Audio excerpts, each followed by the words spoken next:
Mama, wait, Papa, wait, wait. Many, I will remember. Many, I will remember. I went home.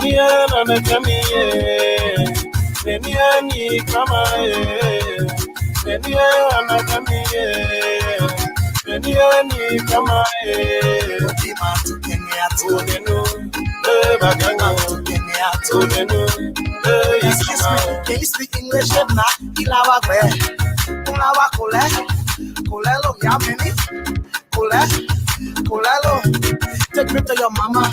I don't want no drama. Come to the people now bring my heart. I know you can face it so. Teta woman, teta, they not play high and see. Tita don't engage you. Run on them a little high. I was telling asking people, Adaho, tell me if Adaho, tell me if Adaho. My first I met you right here. Let me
After party, party after party. There's one place, and that place is the place you can find all your party supply. It's Models D Party Supply on Camp Johnson Road. It's Models D Party Supply. Has all and every kinds of party supplies you need, ranging from party dishes, plastic tablecloths, Disney party banners for kids, flowers for weddings and parties, balloons, different colors and sizes, party dishes, different colors and sizes, gift wrap papers. We also do the following: rental services, chairs, tables, chair covers, table runners, and chair sarge. You can find them all. Models D Party Supply. Our quality products bring you in, and our low prices bring you back. That's why we are Models D Party Supplies. Contact us on Camp Johnson Road, Monrovia, Liberia, next to Yes Transport, or call us on 0777 671 814. 0886 777 665. Party after party. Party after party.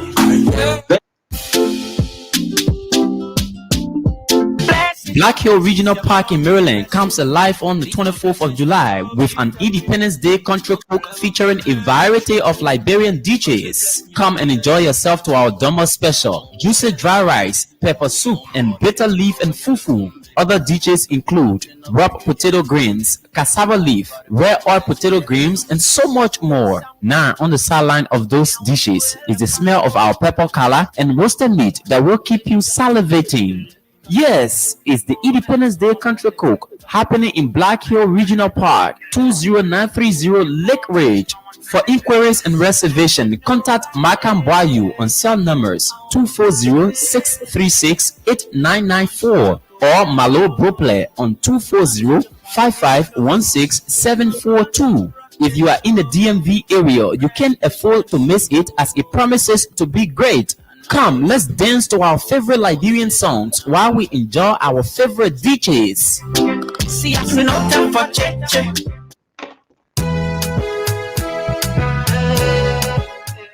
Are you looking for a property to buy or rent? Are you a property owner and looking for a quick and suitable way to sell your properties? Are you looking for a house, an apartment, or land to buy in Liberia, West Africa? Look no further, because Superior Real Estate has all the solutions to your problems. They have beautiful acres of land and comfortable homes for you to buy now. Registered and incorporated, Superior Real Estate is bringing honest real estate transactions and a peace of mind to all their clients. Located in Pinzio, Superior Real Estate can be reached on 0880-544-111 or WhatsApp them on +231-775-874610. You will not be disappointed. Superior Real Estate. Real estate you can trust.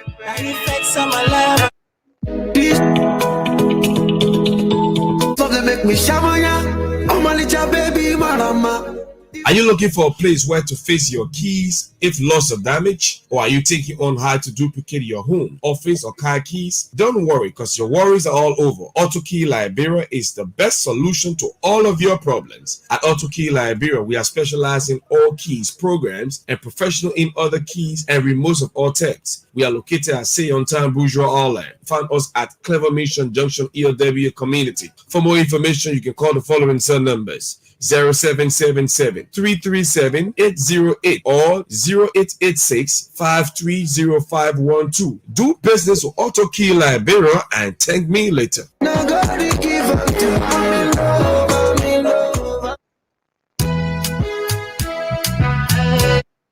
Welcome to Circus, where you can find great quality t-shirts, hoodies, and other merchandise inspired by culture and creativity. We offer a variety of unique designs you can rock for any occasion that will fit your style. Visit our website at circus.com, ser-kes.com, and subscribe for exclusive access to discounts, new arrivals, and many more. Thank you for choosing Circus.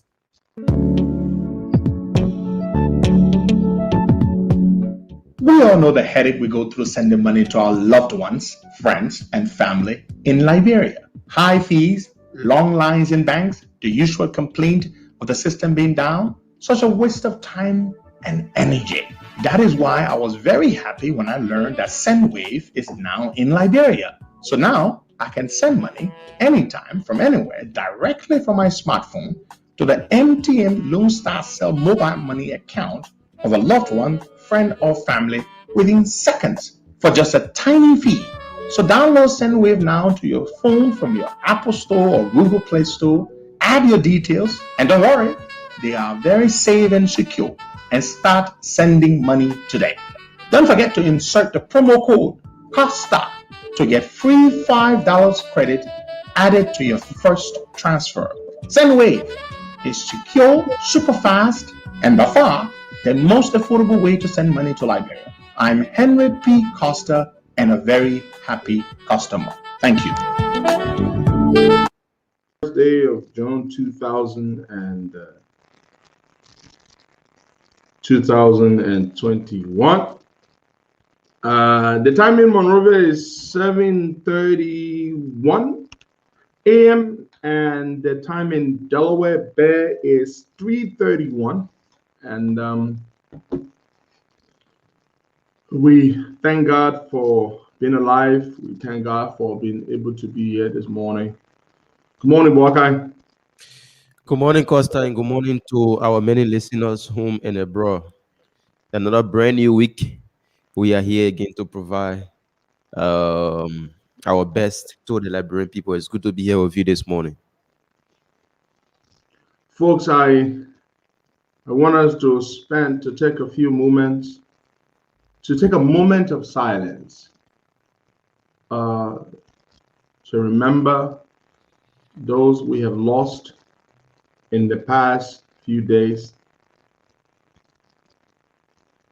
I know, or I knew some of the people we lost in the past few days. William Seaton, for example, a hard-working industrious businessman, owner of Solid Rock Construction Company, died a few days ago. Rufus Berry was the one who told me. I was shocked. I received the message. I just couldn't believe it.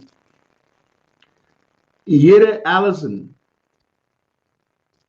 from Broadville, were members of the same church, Zion Grove. Yere Allison passed yesterday. COVID.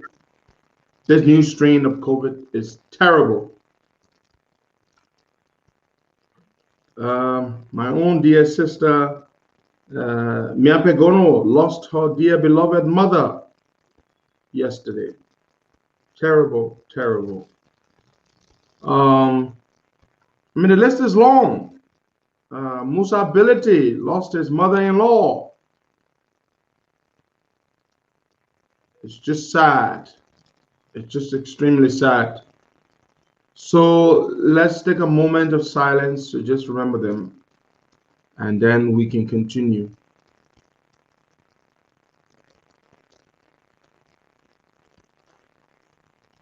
Thank you very much.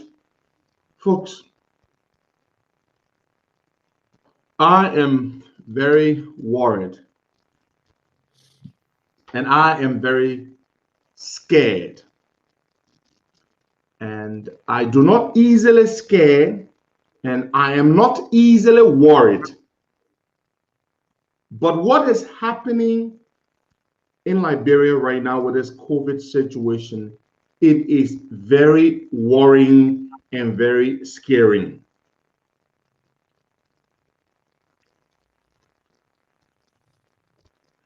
The strain, the variant of the virus we have now, according to what the health professionals have said, the Delta variant, it is said to be extremely deadly. Now we see it from the way it's killing these people it kills you very quick. Very quick. Doesn't waste time. You develop serious breathing difficulties. Your chances of survival or of beating it depend very, very largely on the kind of treatment you're receiving and whether you have any assistance in terms of ventilation. The question, Bwaka, is, are we prepared? Do we have the ventilators? Now we're going right back to logistics, Bwaka. The same conversation we were having back when COVID struck the very first time. Yeah. But the COVID we're talking about now, we are told it is the same strain of COVID that is wreaking havoc in India. The Indian strain, the Indian variant called Delta. It's deadly, extremely deadly. I mean, I've read and watched how in India, on the news, how in India the people struggle for oxygen tanks. They're all over the place looking for oxygen because it's that deadly. And oxygen is almost indispensable to people beating this particular strain. Do we have what it takes? Our people, are they going to make the investment in procurement? Because I know they don't have these things, Waka. No. They never bought ventilators. You ask the government right now. The government should be telling us right now, let them make a report to us on how prepared they are to combat this new strain of the virus. We want to know, Waka. Let them tell us how many ventilators they have, where they have them deployed, how many PPEs they have for the healthcare workers, where they have them deployed, and everything. What kind of drugs they're using. Which hospital we should run to? Which hospital we should go to? Is it a 14 military hospital or JFK? Because people are dying right at the doorsteps of JFK. Yes. They need to tell us, where do we go? What kind of logistics they have? Where do they have these logistics deployed? We need to know. Somebody say ventilators are used as last resort. My brother, you're mistaken. Oh.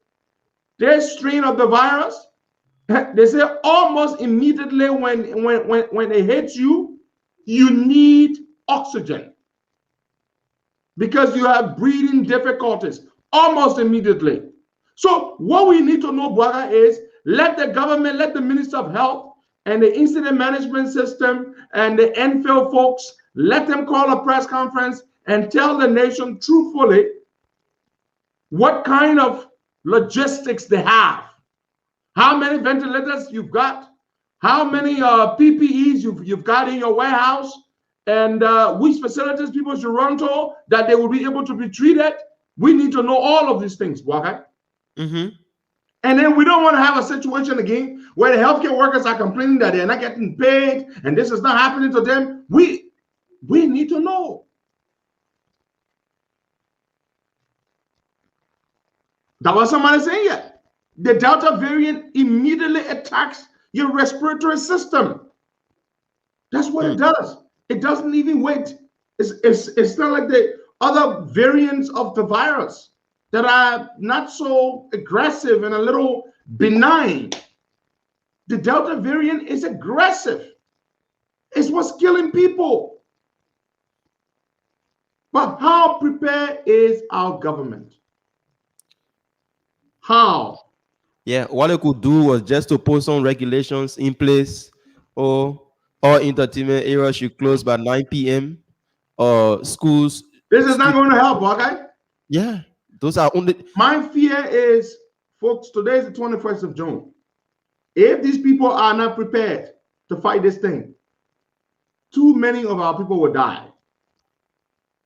Too many of our people will die. Especially in a situation where many of our people are in denial. Many of our people are reckless. Many of our people are irresponsible. That is what scares me. Many of our people don't believe that COVID is in Liberia. They hear of all these sudden deaths. They still are in denial. The government received all our money. The stimulus money they received, $50 million they borrowed from the IMF. They borrowed $50 million. And what did they do with it? They said they were using $25 million to do $30 million for food distribution. They stole it. The rest of the other money, they should have used it to buy a lot of equipment. Guy, ventilators, PPEs, COVID drugs. Remdesivir is one of the most important, most effective drugs that people use to treat COVID. There are other drugs, other antibiotics that are very effective, that have proven to be effective in treating COVID. What are our people doing? How prepared are they? They're generating, I'm told, just about $500,000 from the airport. Where is it going? Where does that money go? My thing is, if you rely on the people to protect themselves, I'm sorry, that's not going to happen. But you have to prepare to treat them. Okay, that's what you have to do. It's like you can't stop your kids from playing in the dirty water, right? They're going to go play in the gutter. They're going to mess up their clothes. But be prepared to wash, to have some bleach, some good Tide soap, to be able to wash, clean their clothes when they get dirty. Sure. That is the approach the government needs to take with the Liberian people. Don't trust that the people will protect themselves. No. Prepare yourself as a government to be able to treat the people. That is a more effective strategy than relying upon the people's discretion to protect themselves, because people will be in denial. let me say something to you. Listen keenly to what I'm about to say to you. If it does not make sense to you, tell me I'm lying. When the government of Madagascar made that big pronouncement that they had discovered a herbal tunic, herbal tea that could treat COVID-19 and cure it.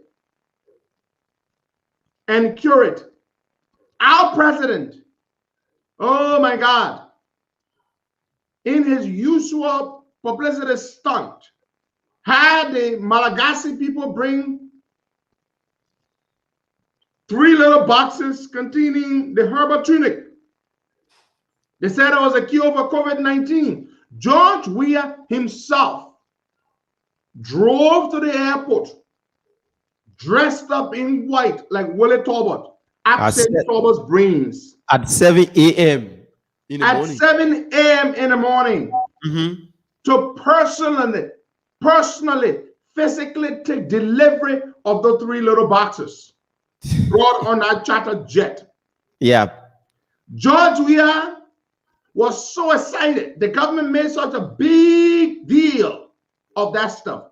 This thing was untested, untried, scientifically unproven, and yet they made it look like it was a cure of COVID or the cure for COVID. Yeah.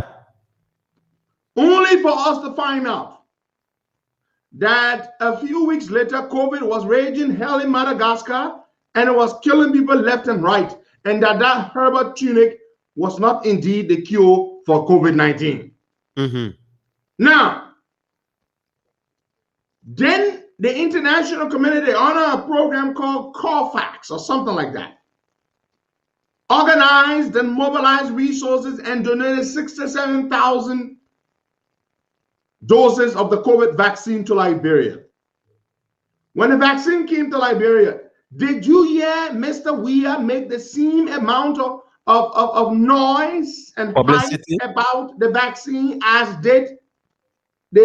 he did with the herbal tunic from Madagascar? No, he did not. No. There was no red carpet celebration. He did not go to the airport to receive the vaccine. That night, you remember, brother, they brought the vaccine that night, late that night. Yes. And there was a program, they had a thing live at the airport when the vaccine arrived. Did you see Mr. Weah there? Nope. Have you seen Mr. Weah take his vaccine? Nope. Have you seen Mr. Weah issue one statement about the vaccine? He's in Ghana. Now listen, folks.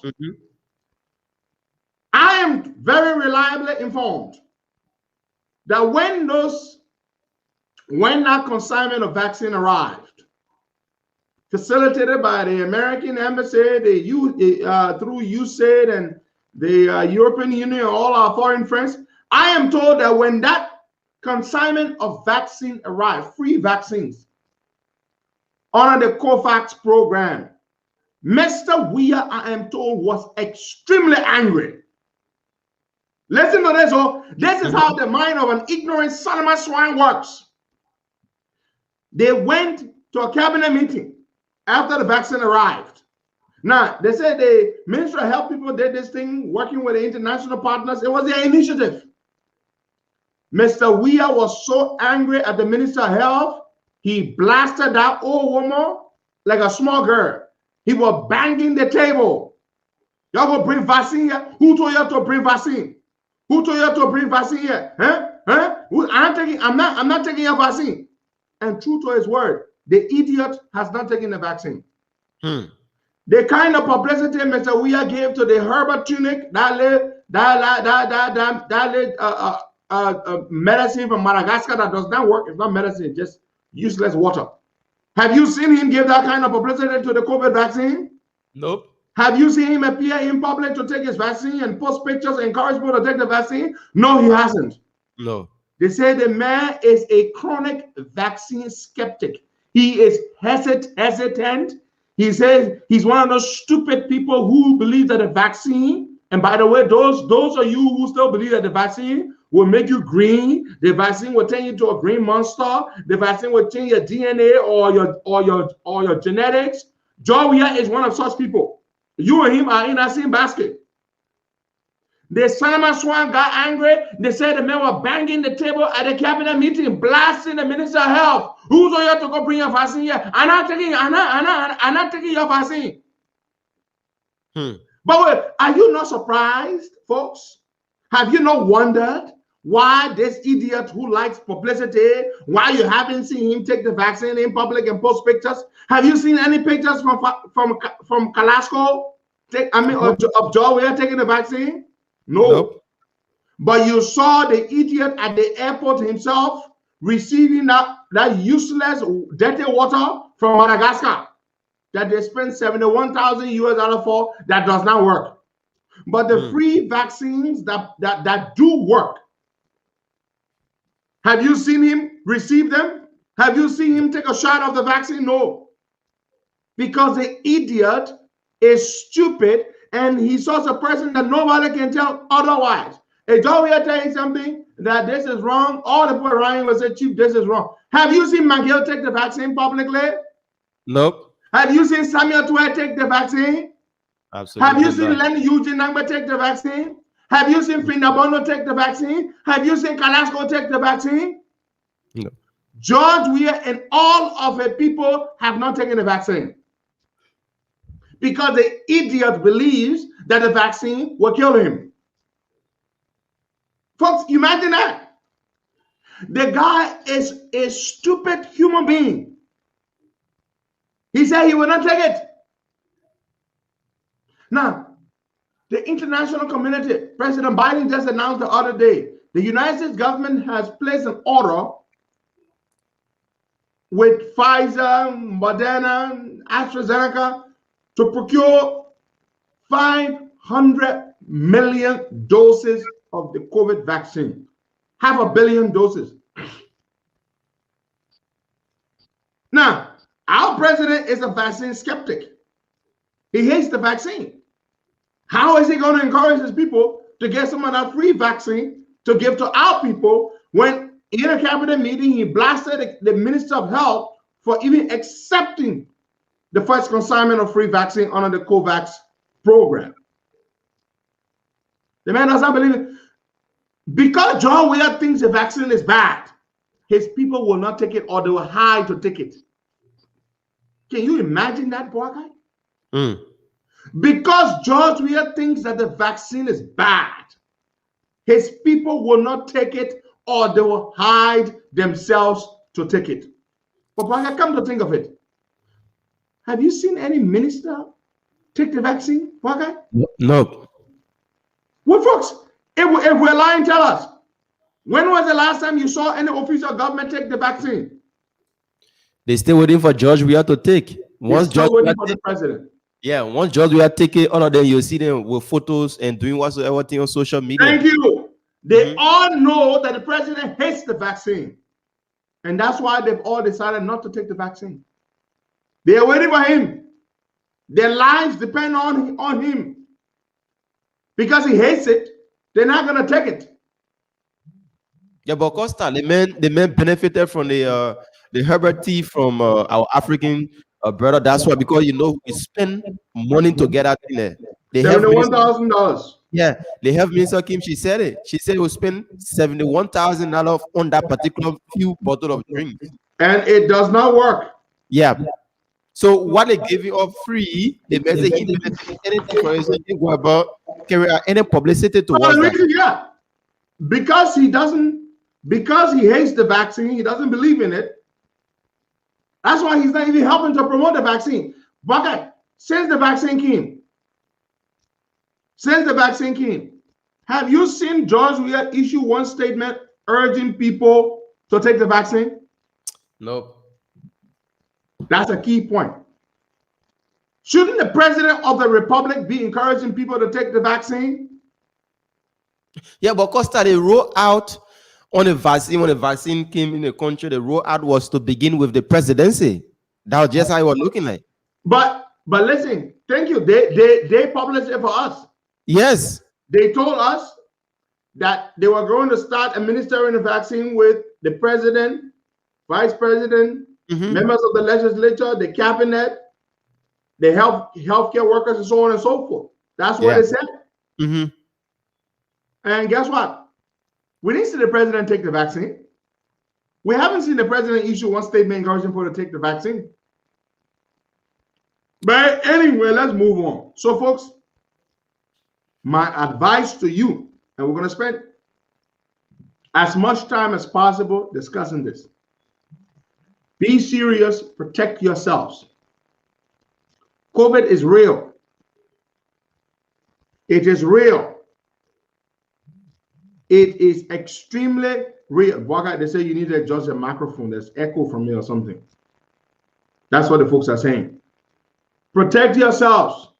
COVID-19 is real. Do not rely on the government. They don't have the resources, and they're not going to focus on getting the resources. Protect yourselves. Please. If you feel sick, what you need to do, prepare your ginger drink, ginger, your local homemade remedy, ginger mixed with lime, and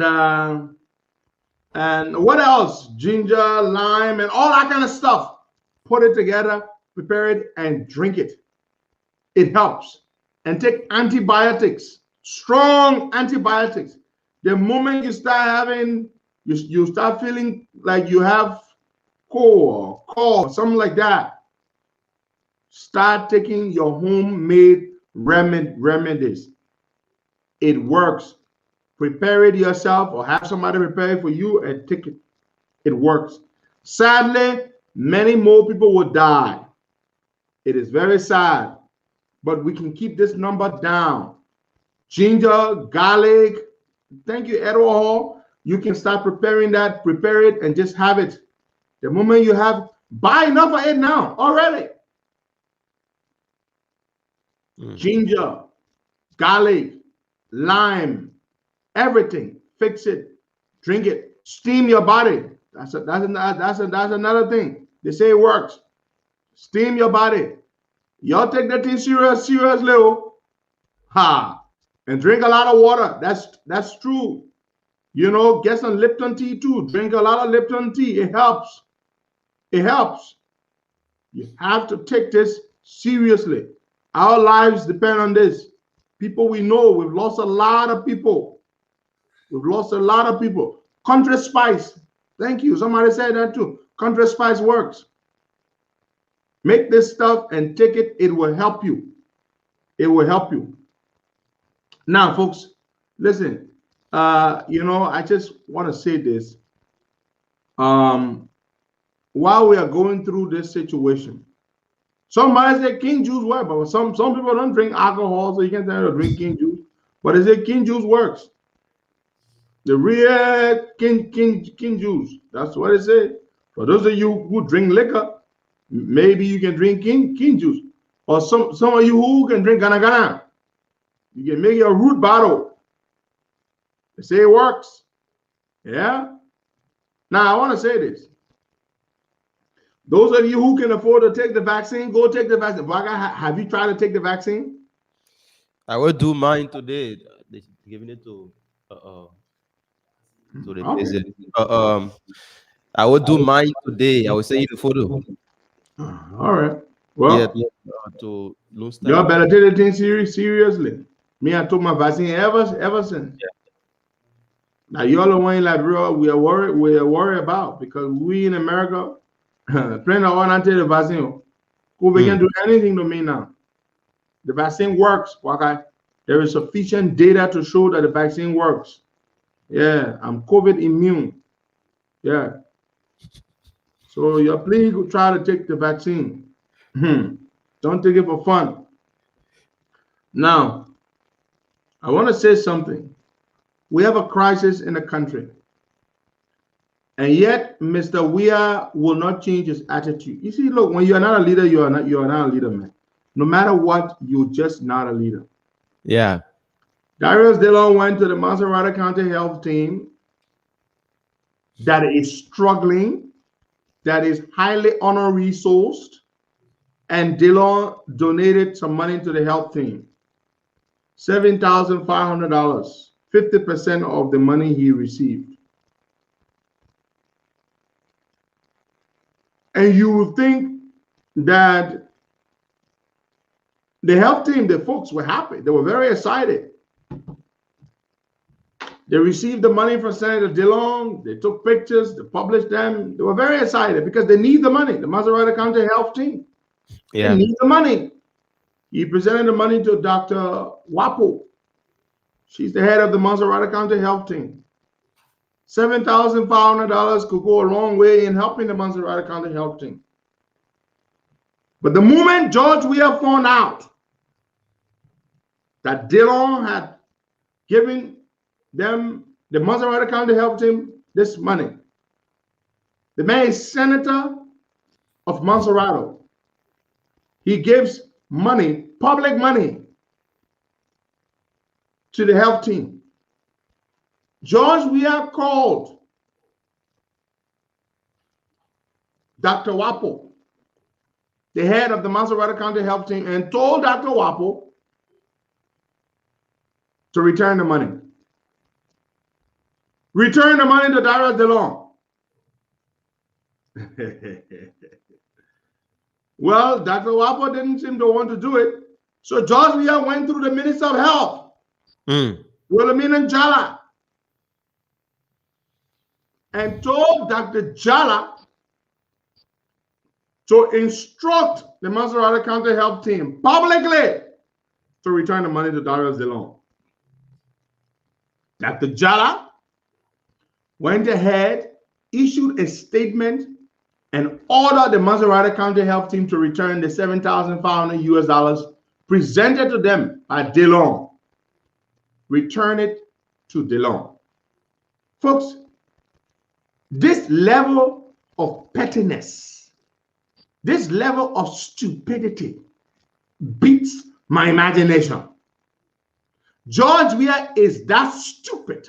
You know what? When I cost the Salama Swan here, the damn idiot, and some of you, he calls the president. The man is not fit to be president of a community, let alone president of a country. We are facing a major crisis in the country. The Maserati County health team is deeply, severely under-resourced. Yeah. Dillon takes some of this controversial money and donates it to the Maserati County health team, $7,500. The people happily receive the money because they need it. President Weah goes and tells them, return the money. The same way he told Lace to not accept the money from Dillon, it's the same way he tells them, and the Minister of Health opens her mouth and instructs the Maserati County health team publicly to return the money. Jesus Christ, is this the man you call a leader? Is this a man? This man is not a leader. The man is a damn idiot. How can you go that low? How can you play politics with everything? Must everything be politicized? Maserati, like every other county, their health teams are deeply, severely under-resourced in this particular crisis that we face. And you tell the Minister of Health to tell the county health team to return money? You return money that was given to them to fight a crisis? Oh my God. Man, I don't even know. Now, some of you may not have read this thing, but it's already out there. You return money donated to fight a crisis because you hate Dillon, because you think by Dillon donating the money makes Dillon look good, and so they must return the money. I mean, people have no balls in the country. And the Minister of Health goes to the public and she instructs the people. I will tell you, Mr. President, with all due respect, I'm sorry, I'm not going to do this. I will tell you that. If I were the minister, I would tell the president that, Mr. President, with all due respect, I am not going to tell the Maserati County Health Team to return this money. That is what I would do if I were the minister. Can you imagine? But the minister issued a statement. Return the money to DeLong. Jesus Christ. What could you say to this man? What is wrong with this idiot? Huh. Ooh, God help us. And sometimes I ask myself, what did we do to deserve this? What did we do to deserve this? This idiot as our president. I mean, we must have badly offended God.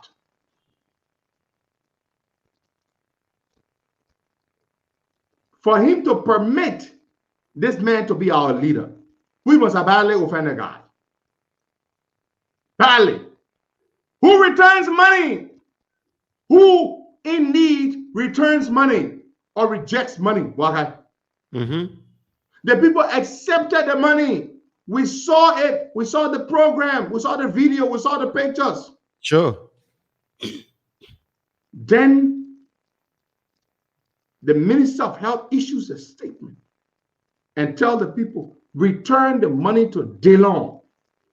Wilhelmina Jala, are you that desperate? If you told Joey no and he fired you, would you not survive? Did you not have a life before you became minister? Damn, Liberians stand for nothing. What Liberian people? Ooh, you see why I always tell you people I don't want to be a minister in anybody's government. And you'll see why I can tell you. I have no interest in being a minister in any government at all. No son of my swan is going to tell me nonsense and I sit down there, I accept it because you're the president. I will not accept it. You look at me and tell me, Madam Minister, tell the people to return the money that Dylan gave them. The first time I ask you, Mr. President, why should they return the money? And you see what I can tell you, I can't wait nobody government. Mr. President, please tell me why should they return the money when the badly need the money? Then the first thing the president will say, oh, you're arguing with me. I said, no, I'm not arguing with you. I just want to understand the rationale behind telling people who are badly in need of resources to return quite a handsome amount of money, $7,500 US. Please tell me why I should tell them to return the money, Mr. President. That's what I will ask you. And because I know the way the Liberian system works, the president is all powerful. You can't question the president. They will fire me. So the best thing is, I don't want to work in no government for no damn president. Period. Because this is just beyond me. It is just beyond me. You president, you tell me that nonsense? I will tell you, Mr. President, no. In fact, even the Maserati County Health Team, I'm told the people said, no, we need the money. They said when he contacted them and told them to return the money to Dillon, they said the people told him, but Mr. President, we need this money. They told him, they said, we need this money, we're not going to return it. Then he had to go to the Minister of Health. Can you imagine this, Bogan? Where's John we are right now, Bogan? He's in Ghana. Thank you. The man is in Ghana, attending an ordinary session of the ECOWAS heads of state. Yeah. The man called from all the way Ghana. The damn idiot called all the way from Ghana to tell the Minister of Health, to tell the county health team to return the money. Jesus Christ of Nazareth. This man went to Ghana. They're discussing the crisis in Mali. And this man is calling back to Liberia to engage himself in petty nonsense. Is this man a leader? Is this man a leader? Oh, man. Jesus Christ. We're in trouble. My people, we are in trouble. For the next 3 years, we have to deal with this idiot as our president. We are in trouble. The man hates the vaccine. Have you seen Carrasco take it?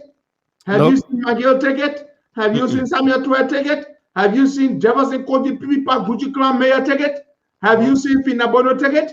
Have you seen Eugene Nangba take it? No. Because the idiot does not like the vaccine. So the people can't take it. You see what I say again when government? How the hell you will tell me say I want to eat Kasawali because the president not like Kasawali, so I can eat Kasawali. Damn belly God. I will tell you to take your damn job. I want to eat Kasawali, I will eat Kasawali.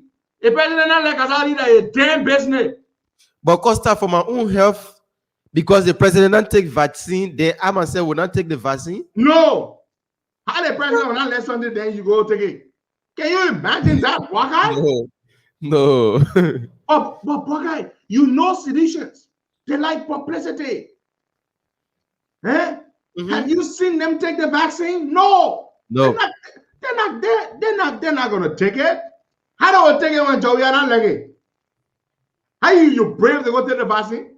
The president blasted the Minister of Health for accepting free vaccines donated by our international partners.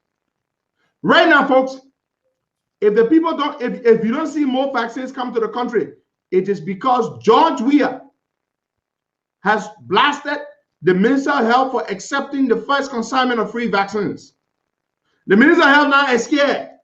If you see them take more vaccines, you will not, you may not see new consignment of vaccine coming to Liberia. Because George Weah say he not let the vaccine. Who told a woman to go accept vaccine to come to Liberia? So because of that, you may not see free vaccines coming again.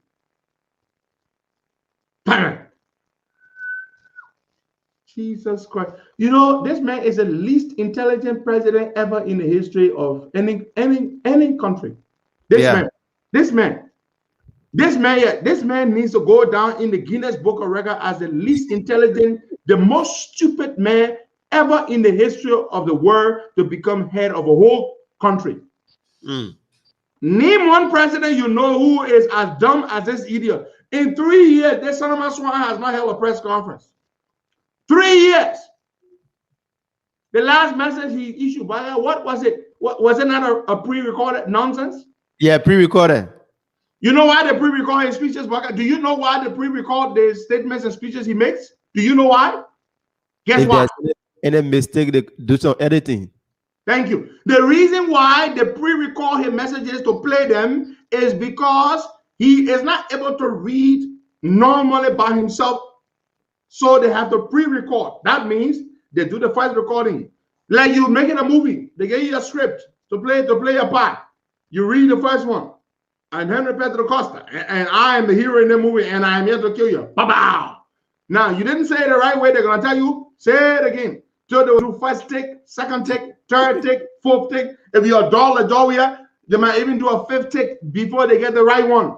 So because Jovia is such a classic intrinsic dumbing, they have to do multiple takes. So they will get in a speech, the first speech. My fellow Liberians, I'm President John Manawian, and I want to tell you, Nakoba area, watch your hands. Then you say, and protect your family, and then. So they got to do it multiple times, and even after doing it multiple times, the son of my swan still does not get it right. So that's why he never speaks live. You will never see if the day Jovia speak live or retire from the Costa Show. The day Jovia have a live press conference or retire from the Costa Show. The day that idiot speaks live, I will retire from the Costa Show. Yeah, but Costa, somebody said they make him go to the joint chamber and then go and speak there. They make it normally address them. Joint chamber. The one at the legislature. But you can see how easy it can be. He's supposed to do that. That one part, the Constitution requires it. He has no choice. He forced to go speak there, and that's why it's such a mess when he speaks there, boy. It's such a mess. His speech is normally, what do we do normally when a man finishes speaking? And we can be making fun. Yeah. Every time the man speaks at the he addresses the joint session of the legislature to deliver his annual message. Do we not make mockery of him? Mm-hmm. We do. But tell that bugger where he does not have to. As long as he does not have to, he will not. If you force him, he will speak, but it will be bad. If he does not have to, he would not do it. Serious matter, I tell you, serious matter. Folks, let me tell you something. So I went to Denver, Colorado, invited by my dear friend Ebenezer Norman to attend their program of the United Liberian Organization of Colorado. And they're very well organized. And it was a beautiful program. They had a mayor of the city of Aurora. They had a message, a video message from the governor of the state, Governor Hollis. Paulis, I think Paulis, P-O-L-I-S, Governor Paulis, I think Paulis, yeah. They had a message from the congressman who represents that district. They had the vice chair of the Republican Party for the state of Colorado. She was present. They had tons of other people present. It was a beautiful ceremony. And at least about 200 to 300 Liberians were there attending the program. Beautiful, beautiful event. And the Liberian ambassador, George Patton, was supposed to be the guest speaker at the program. He went all the way there to the program. And Ambassador Patton came. He was escorted into the hall. They had the event at in the ballroom of the Hyatt Regency Hotel, beautiful hotel in the technology center of Denver. This is a beautiful area. It's like the Silicon Valley, beautiful place. And I was staying in the same hotel, and I was on the third floor, and the event was being held in the ballroom on the second floor. Beautiful place. So Ambassador George Patton was led into the room, into this very packed hall, where he was supposed to be the guest speaker. And I was supposed to make some remarks, which I did. I spoke, but he was the guest speaker. And I believe, if I'm not mistaken, it was my first time seeing Patton in person. I wouldn't say meeting, because I didn't get to meet him. You meet somebody, when you meet them, you talk with them, you shake their hands. That's meeting. But when you see somebody, is when you don't get to do any of those things, but you physically lay eyes on them. So I saw Ambassador George Patton. I did not get to meet him or meet with him. They bring George Patton in. They seat him one table from me. And the program is going on. Then some of the organizers come to me and they tell me that, Mr. Costa, we have a situation. Could we talk with you, please? I said, sure. So we walked outside, and they said to me, Mr. Costa, this is very awkward. We don't even know how we're going to tell you this, but the ambassador just told us that he cannot be in the same room with you. Yes.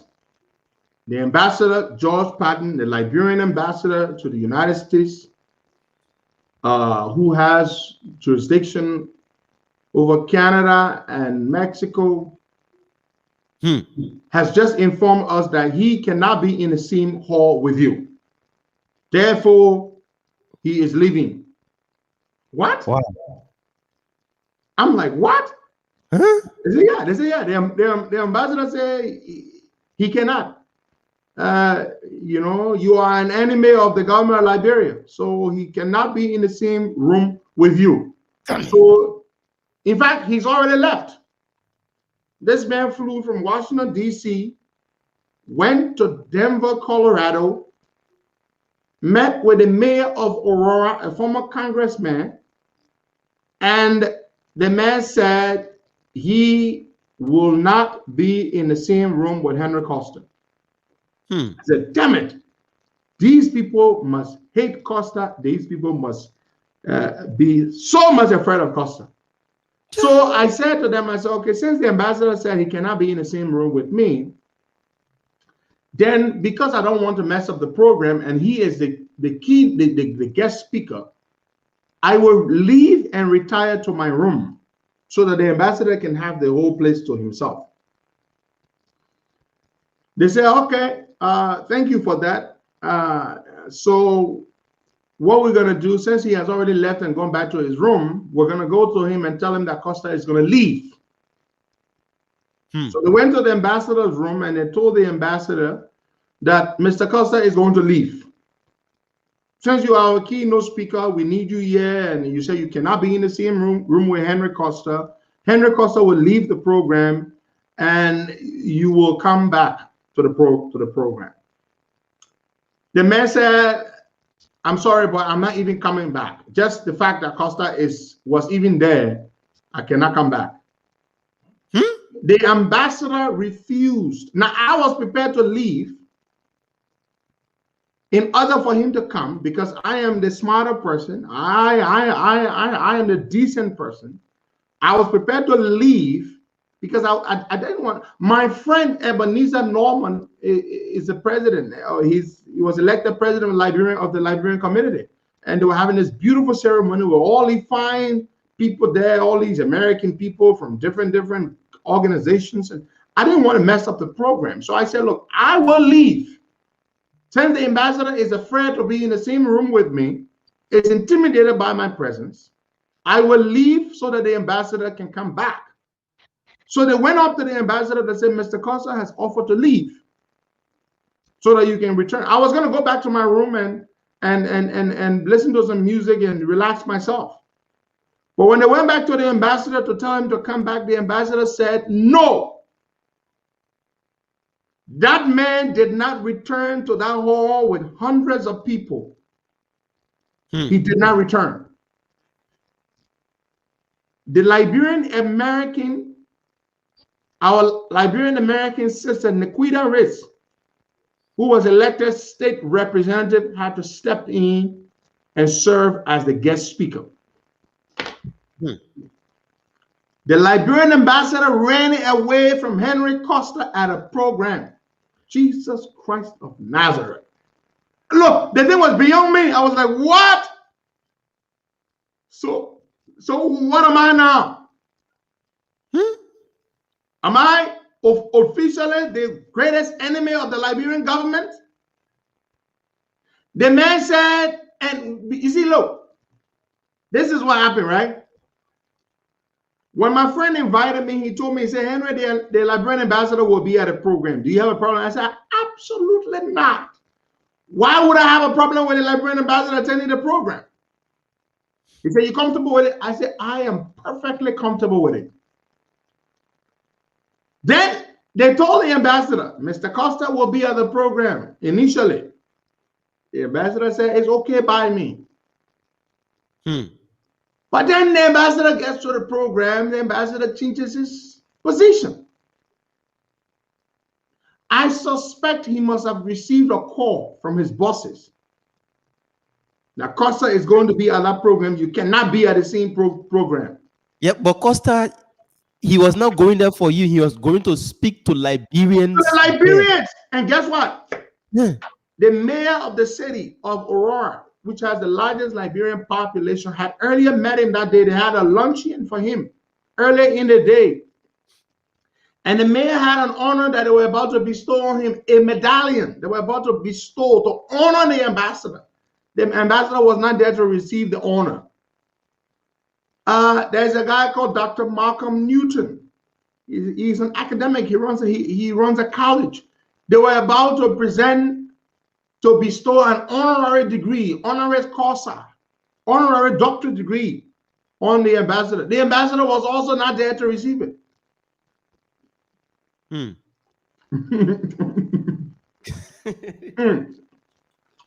Have we gone this far? Yeah. I am a Liberian citizen. Whether you like me or not, I am a Liberian citizen. You come to a program, you see Henry Costa. Lots of people are excited to see me, of course. Maybe the man didn't like that. I was taking pictures with people everywhere, having a great time with our people. We got many supporters everywhere we go. The ambassador left. Yeah, but probably my observation is that, or my thinking now is that probably you went there and a lot of people started taking photo with you instead of the ambassador. So you started stealing the entire show. Well, that was not even the case. Everywhere I go, people line up to take picture with me and to talk with me. It's just normal. Everywhere I go. Everywhere I go. People come to see me, they want to take pictures, they want to talk with me. But for the ambassador to run away from a program because I'm present at the same program where there are hundreds of people, it was not just him and myself in this room. It was hundreds of people, U.S. government people. I mean, people in the Republican Party officials and local state officials and people from non-governmental organizations and all kinds of people were there. It was a wonderful program, Waka. The ambassador said, my man, I can't be in the same room with Henry Costa. The Liberian, and this man said the man has been he's a 20-year veteran. The man left and I stayed. And so after he refused to come back down, and people said, well, Mr. Costa, you may stay. And I stayed. And I had a great time with our people. I took a lot of pictures. I talked to a lot of people. A lot of wonderful people. So this is just what I wanted to share with you all. That was my experience this weekend. The Liberian ambassador ran away from an event because I was present. Now, the other day I told you just to veer off to another thing here before we go and take some calls there, Bwaga, shortly. The other day I told you all that you see the things I go through. My people, you see some of the things that I have to endure as Henry Costa. I go to a program where I'm invited, and then our ambassador runs away because I am there. Can you imagine? You see some of the things that I have to go through because of what I do. Woo! Jesus Christ of Nazareth. So the other day I told you folks that we were digging deep into this whole situation involving the killing of Alexander Say, a fine police officer who was a ERU commander of Grand Judah. Alexander Say was shot and killed in November of 2020. And the police concluded that the first thing they said to us was that Alexander Say mistakenly shot himself. Then they came back and said, well, Alexander Say did not shoot himself, but was shot. And they were doing the investigation.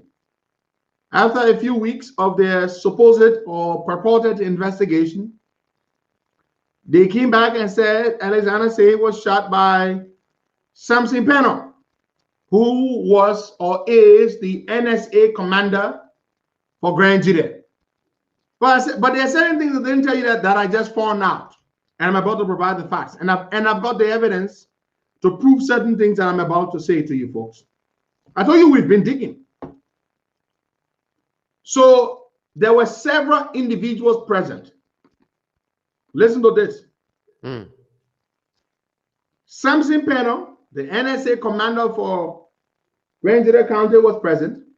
He was carrying a firearm. Samson Peno was carrying a firearm. His official NSA issued firearm. He had it. Let me repeat. Samson Peno, who has been charged with the murder of Alexander Say, was carrying his official NSA issued firearm.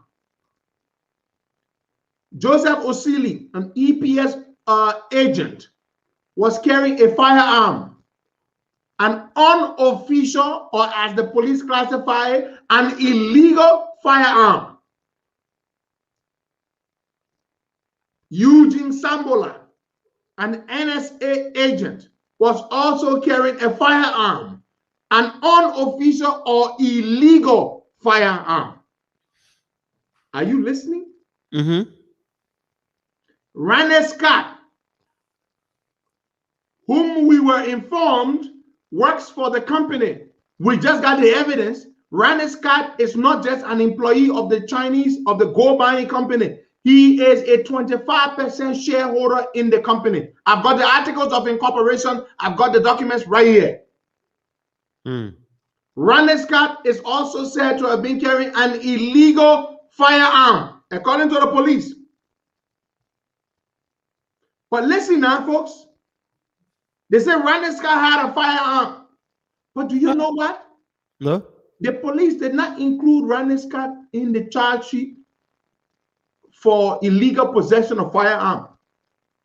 They only included Joseph Osili and Eugene Sambola for illegal possession of firearm. So of all the people who were carrying firearm, the only person who had a legal firearm was the NSA commander, Samson Penner. Listen to this. Just listen to what I'm about to tell you. This is interesting.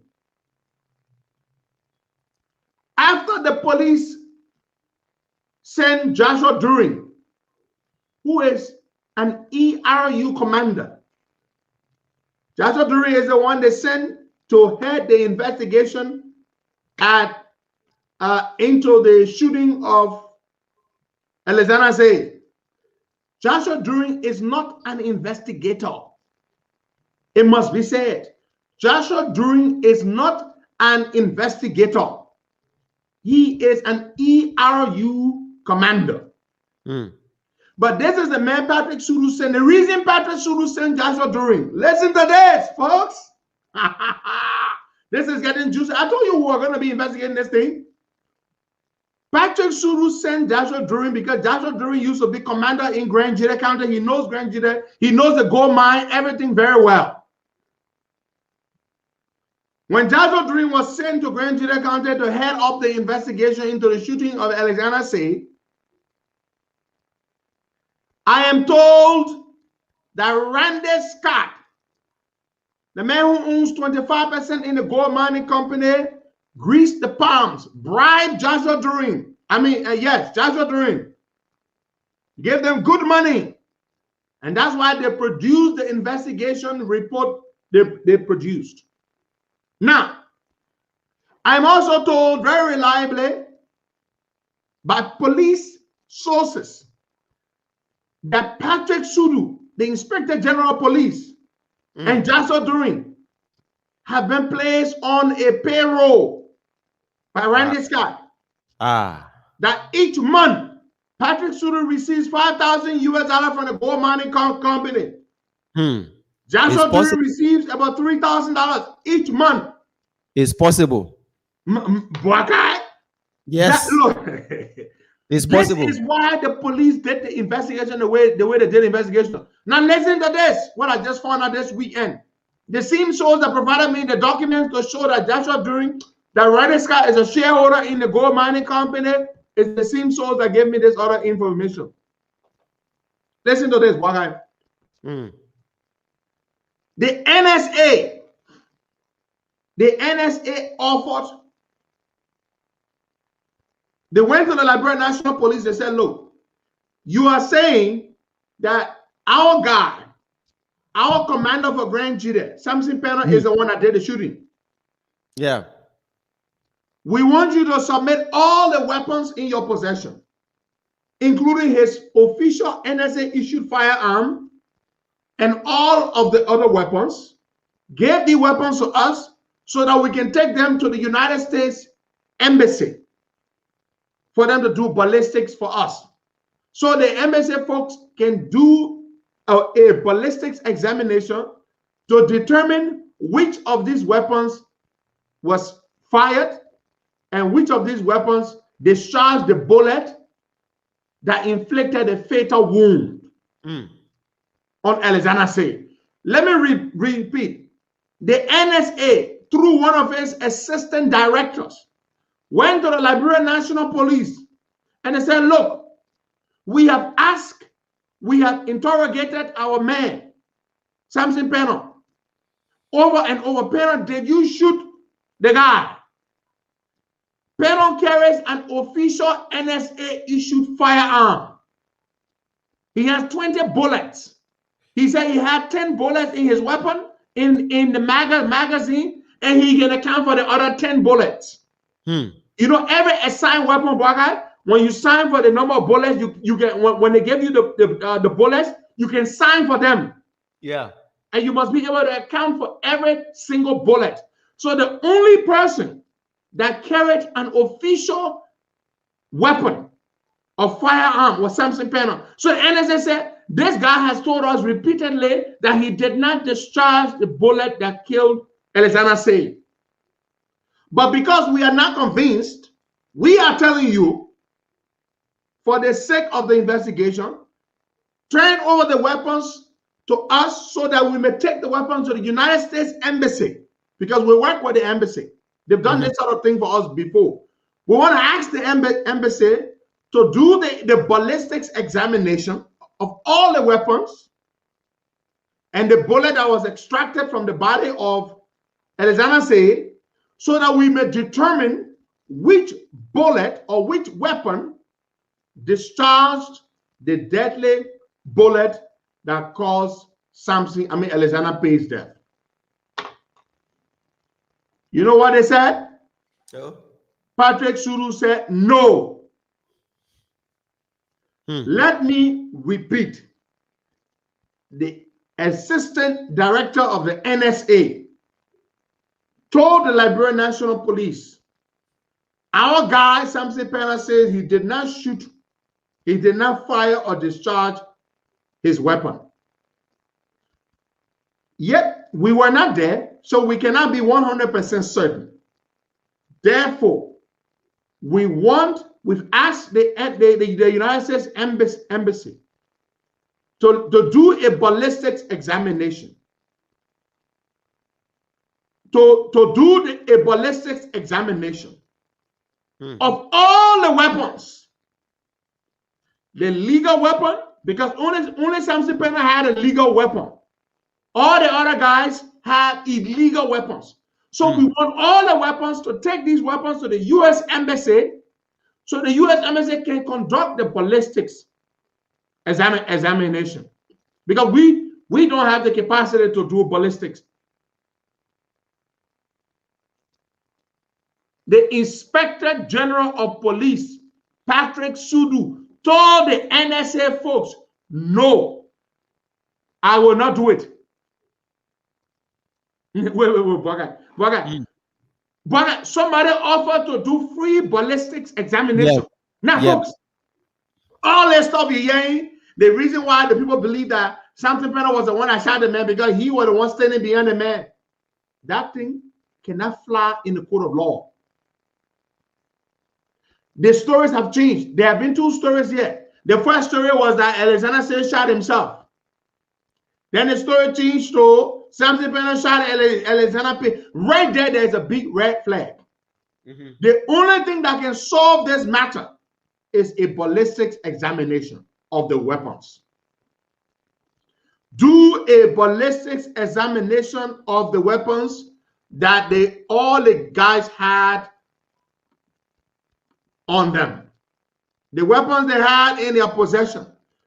Patrick Sudu told the NSA folks that he will not give them the weapons.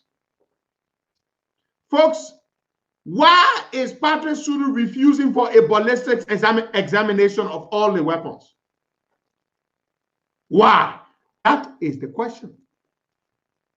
Why is Patrick Sudu refusing for a ballistics examination to be conducted of all the weapons all the guys had on them? Now, we are also told that Randy Scott had a weapon on him.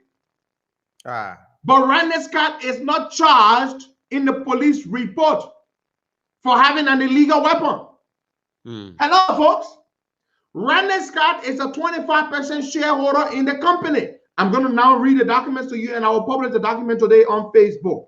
So Randy Scott is a 25% shareholder in the gold mining company. He was the one that went to these guys and told them, we want you to come and help us resolve a dispute between us and the workers. We're told that Randy Scott collected $50,000 from his Chinese partner who owns 75% in the company. What I got here are the documents. I'm going to forward the documents to you right now, boy. In fact, I want you to read them. I'm not going to read them. I just sent you the articles of incorporation. I also sent you the official receipt. Do you have them? Yep. Can you read them for us, please? Read the document. I want you to read it. Okay. So I should start from the receive the LRA. Yeah, then read all the things I sent you. All right. So The gold money. yeah, we have here the LRA, Liberia Revenue Authority, tax payment receipt. Golden Tape Group Limited. The Golden Trip. Okay, read that thing. It's Golden Trip. The name of the gold mining company. Golden Trip Limited. No, Golden Trip Group. Wait. Is that receipt not clear enough? The LRA. No, it's there, but they think clear, man. Read it in the right way. Golden Trip. That's the name of the company. Read it. Yeah, Golden Trip Group Limited. Then we have the bank manager. I'm trying to get it here. Sorry, I'm using my other phone. The bank where they pay the check. Yeah. The amount paid there is they pay a bank manager check, boy. That's what they use. The bank manager check number. I mean the bank the manager's check. They use a manager's check to pay. The total amount on this is 900 USD. Call the date. The date is up there in the upper. It is April 11, 2018. Okay. Yep. And see the name of the person here, Conta Richard. You remember the name, Conta Richard? Yes. Conta Richard. That name is from the GSC audit report. He was the head of team 1 of the team that went to distribute went to do their money thing, the map up. Yeah, his name is on that receipt. But anyway, then go to the next document, the notary certificate, the articles of incorporation. Well, I'm gonna read it.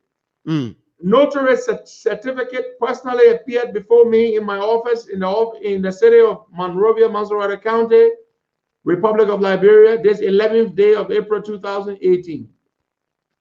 Articles of incorporation of Golden Trip Group Limited. That's the name of the gold mining company. Golden Trip Group Limited. And this is a notary certificate. Now let's go to the articles of incorporation. Articles of incorporation of Golden Trip Group Limited. We, the undersigned, pursuant to the provisions of the Business Registration Act of 1976 and acts mandatory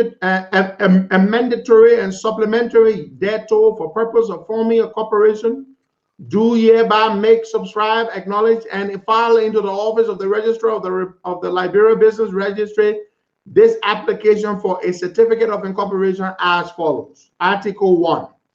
The name of the corporation hereinafter known and referred to as the corporation shall be Golden Trip Group Limited. The general nature of the business and all activities which the corporation shall engage in are as follows. Number 1, to engage in mining, quarrying, buying, selling of mineral. 2, to engage in the retail and wholesale distribution of general merchandise. 3, to engage in the production of safe mineral water. Now, let's go to ownership in the articles of incorporation. The number of shares subscribed to each shareholder shall be as follows. 1, name, Mr. Chen Haibin. Chen Haibin. C-H-E-N. That's the first name. Chen. That's a Chinese name. The last name is H-A-I-B-I-N. Haibin. Chen Haibin. Mr. Chen Haibin has number of shares, 75%. He owns 75% in the company. Number two, Randy Scott. Number two, Randy Scott. 25%. So the two of them own the company. The two incorporators, Mr. Chen Haibin Incorporator, Mr. Randy Scott Incorporator, and the both of them signed this document. Now, folks, listen to me. These two individuals,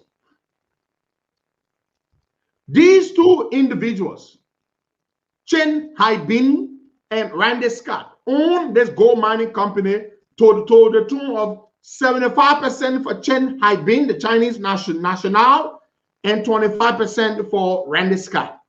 Randy Scott is not an employee of the company. Randy Scott is a shareholder of the company. Randy Scott, according to the information, is the one who put Patrick Suru on the payroll of the gold mining company. The gold mining company operates in a place in Grand Dida called Batagem. Batagem. They say this place is a highly gold producing region. Patrick Suru is on the payroll of this company, according to what we've been told. Randy Scott had an illegal weapon on him. Why didn't they put Randy Scott to be charged and prosecuted for possession of a legal weapon? They listed the two EPS officers, agents. You can't call EPS people officers, they are agents. The two EPS agents, Joseph Osili and Eugene Sambola, are being prosecuted for illegal possession of firearm. But how is it that? And then John said, the brother of Alexander said, is asking me to send you the documents. Tell me how I can send it to you. I was sending to you right now. Now I'm sure John said did not know that Randy Scott is a shareholder in the gold mining company.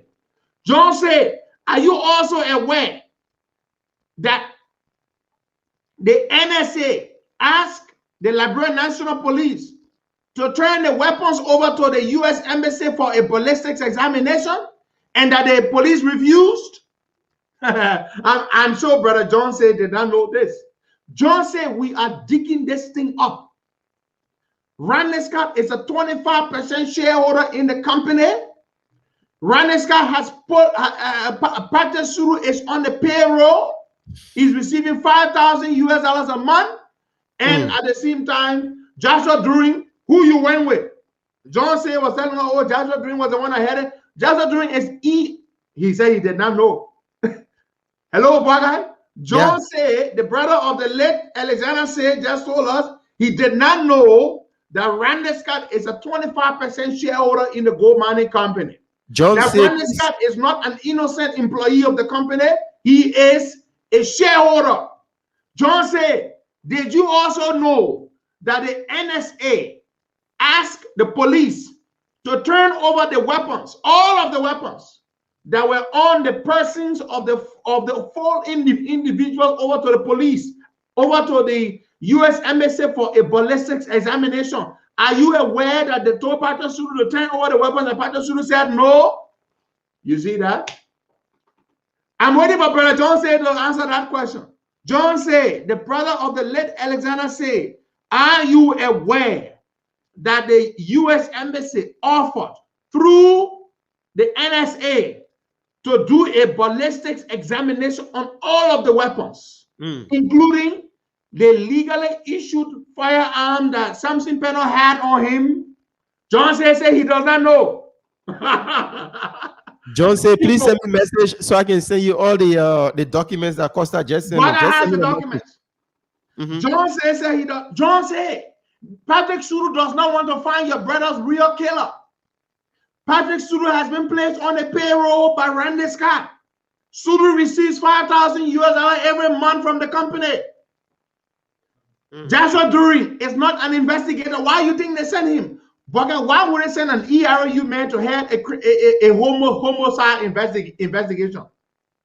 That's it. This is an investigation about somebody being killed.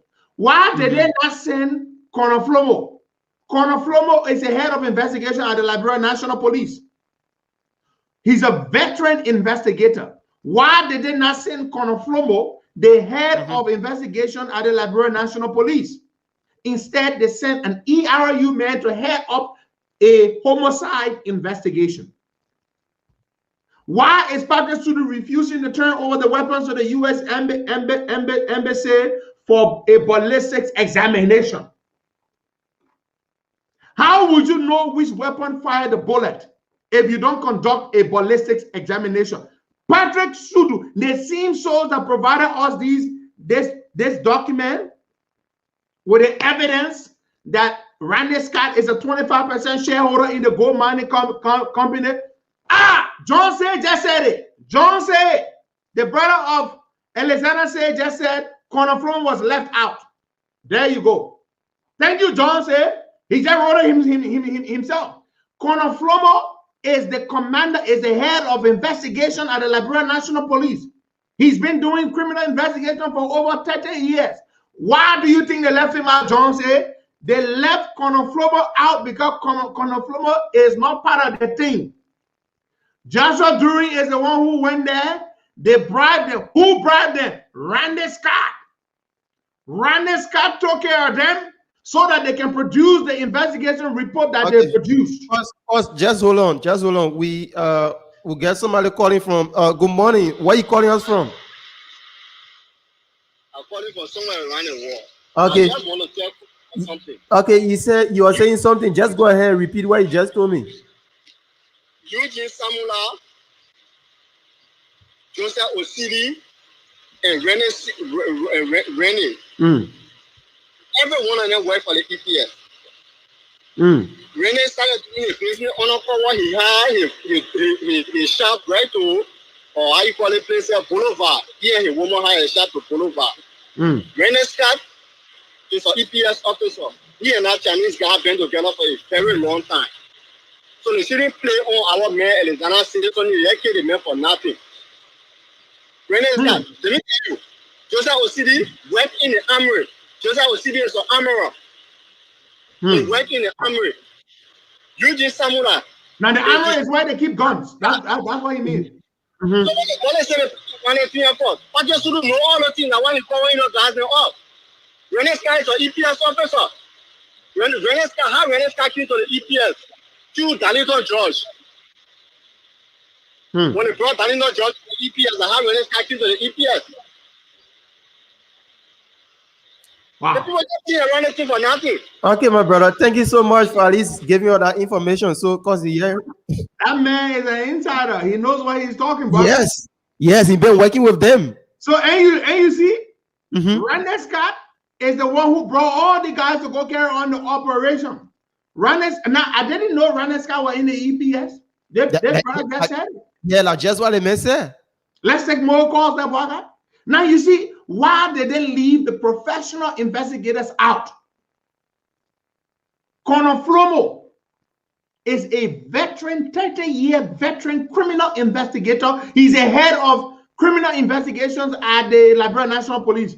Patrick Sulu left him out and sent an ERU man to investigate a homicide case. Why? Randy Scott put Patrick Sulu on the payroll of the gold mining company called Golden Trip Group Limited. Patrick Sulu received $5,000 every month from the company. Every month, Patrick Sulu gets $5,000. Joshua Turing gets $3,000 Let's take some calls.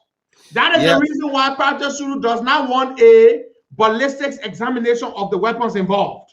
Good morning. Because the ballistics will do what? It will expose who fired the bullet that killed Alexander Say. Let's take some calls. Okay. Yeah, Nima, you calling us from? Yes, Mohammed King Kamara calling from outside the country. Okay, welcome. Yeah, thank you so much. I appreciate you and Costa for the work you guys do for the Liberian people. Relating to this issue, Patrick Sulu has no moral scruples. How do I mean?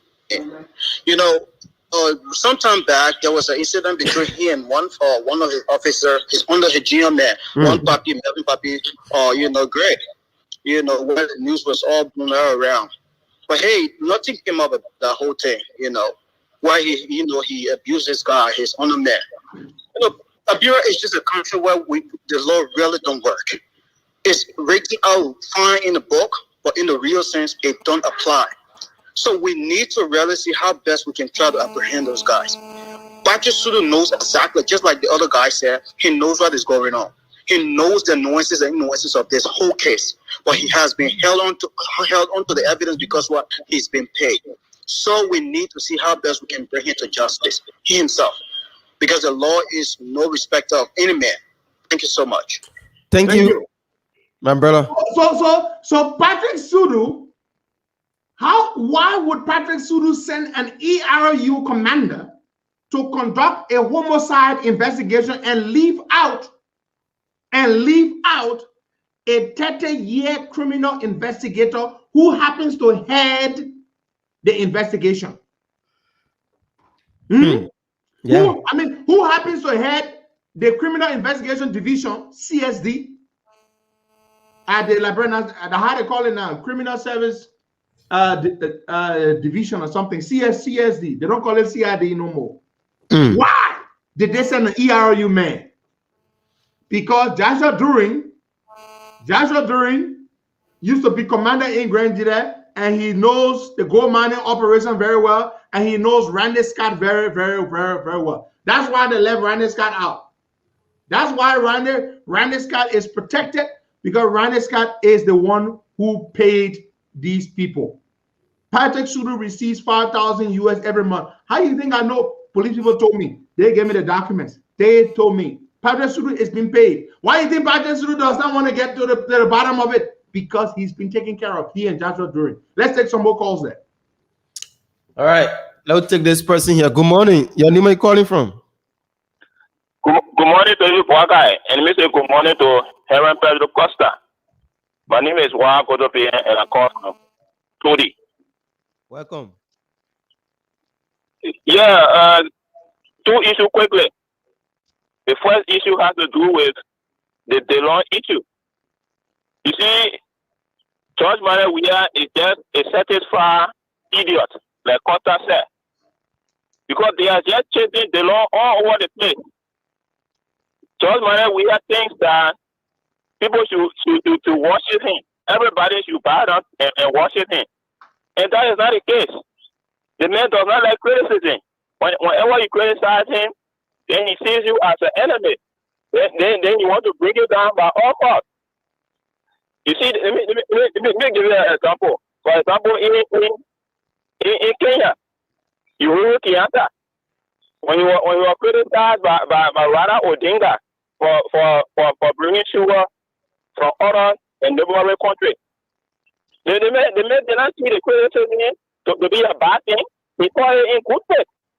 And he said, if you criticize me, it's good work, provide recommendation. Do you want me to go Brazil and bring sugar for our people? Why not we empower our own people around us here? But John, we are not like criticism. How can you say that if you return the $10,500 to the loan, and you are in Ghana right now, marriage making with a money? All right. Thank you so much, my brother. Thank you. We will have to take some other callers coming up. And the WhatsApp number is +231 888 624171 and 0770-102-102. John say you're asking me for my WhatsApp number. I can text you my number on here. Check your Facebook inbox. Yeah, but John have a number. Why he can text? Then just text me. I will send all the documents. Well, I would text my number to him right now. Take some more calls there, but we've got 5 more minutes to go. Take 5 calls. All right. And folks, something I want to talk about the war crimes code hearing today. Please, we'll talk about that. All right. So keep your calls coming in this morning. We stay taking your calls. Once we get them, we'll put you through 0770-102-102 888 624171 is the WhatsApp number. All right, let's take somebody from this line here. Jecho Emmanuel Kola. Jecho, good morning and welcome to the show. Yeah, Yeah, good morning, Buaka. Good morning to the people of Liberia. Good morning, Henry Costa. First of all, I just want to talk about the health minister's comment, right, against the lost money. I can recall that lady, Madam Wilhelmina Jala, Minister Jala, she took some equipment brought for JFK, right, and carried to her Hope for Women hospital or clinic. Yeah. Yeah. And document of said equipment should be in our possession. And that lady, it took almost a month before Front Page Africa exposed her before she brought such a criminal. And all will be talking to Delon today. We're going to go to Inzo.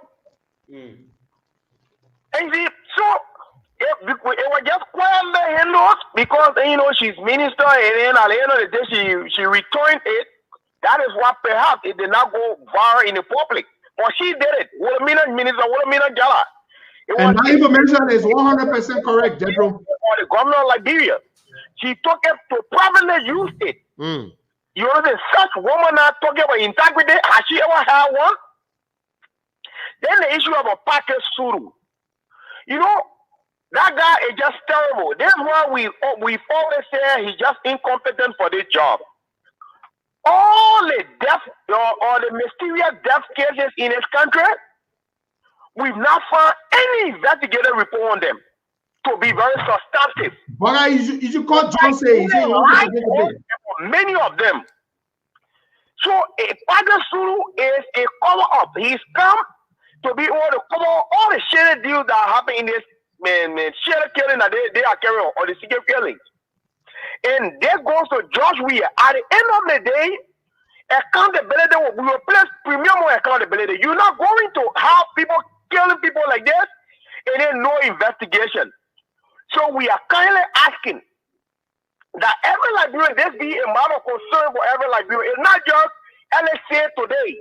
Okay. Like I told the security sector the other day, have we stood up against whosoever killed LSA? We have stood up as Liberians. We wouldn't have had Melvin Elliott to die. We wouldn't have Florent Matakwa to die. We wouldn't have many Liberians to die today mysteriously. We don't know what happened to them. Okay. Thank you. Thank you. Thank you, Jetro. All right, today is the birthday of Brother Charles Roberts. Charles Roberts, I want to say happy birthday to you. Please call John Say. We need to speak to him. John Say wants you to call him. Yeah, and the reason why John Say, I have a lot of numbers in the phone, and I can remember his number. Then John Say, check your number right here. We'll call you.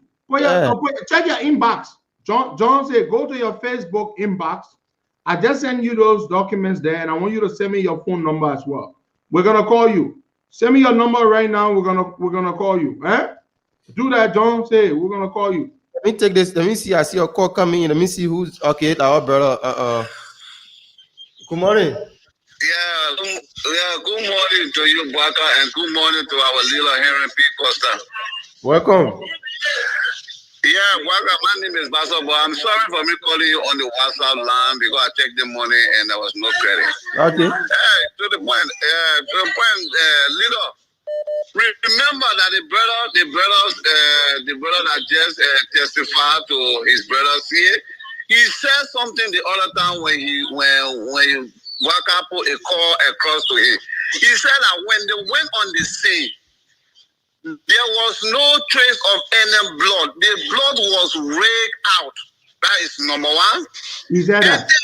Now they don't even know that all this, the other man does not have his name was removed.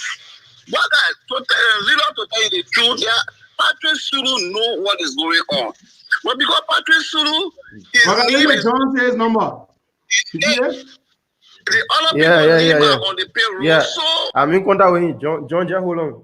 Okay, go ahead. All right. So we're trying to get in touch with Baza boy, you made some good points. But let's talk to John Say himself. John Say accompanied the investigation team. Just hold on. I'm trying to connect it to the board. So who wiped the blood now? If the John, two other guys are saying, That Samson Penner shot the man. So who went and clean the blood from that? That Samson Good morning, Penner. Joe. Good morning, Brakat. Good morning, Henry Costa. John, good morning. Good morning to the peace and loving people of Liberia. Asking whether he can hear me, boy. You getting Costa? Oh, are you getting? Yeah, are you hearing me right? Yeah. Go ahead, Costa. John, can you hear me?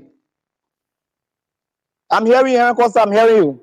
Good. John, I have a few questions for you. Number one, did you know that Randy Scott is a 25% shareholder in this gold mining company? No. Did you know that the NSA requested the LMP to turn over all of the weapons to the U.S. Embassy for a ballistics examination to determine which of those weapons discharged the fatal bullet that killed your brother? No. Did you know that? What since you did not know, I can tell you this. They made a request and Patrick declined. He refused to turn the weapons over. Now, John said, did you wonder why Joshua Durin, an ERU commander, was sent to head up the investigation as opposed to Colonel Flomo, who is a 30-year criminal investigation expert? Do you know why they left Colonel Flomo out? Did you wonder why? No, Henry Costa, no. I didn't know why they left Konoflomo out. I didn't know why they left Konoflomo out. Very, very good. Now you may speak. I have a few questions for you. Henry Costa, I just want to say this. Hello, I want to say something. Please go ahead. Okay. First of all, I want to say thank you this morning for informing the Liberian people and the family also about what is going on. I know that you sent me the document, but let me say this for the public that all what you have said, I believe everything before that document reached to me. It was interesting to know that when we went on a scene at Batagen and we brought those people who were involved into the alleged murder of my brother, all of them were placed behind bar. But it was interesting to know that the same day, Patrick Sulu released them. Patrick Sulu released all of them. Can you imagine somebody who is being charged of a murder, a person is in the police custody, and then the next day you release them? It was on that basis we demonstrated on the Ghana Bay Road until the news reached them, the news reached the solicitor and the justice minister, until they have to order their rearrest. That alone indicates of foul play. Can you imagine how somebody kill someone, allegedly, and then you free the person from jail? That was a red flag that or something was going on. And when the case was going on here in Costa, I received over intel. I called Colonel Flomo. I said, Colonel Flomo, you guys are not making follow-up. Somebody is telling me that the solicitor general, they're trying to play with this case. You guys need to mount pressure. But to my surprise, all of the police hierarchy, they remain mute.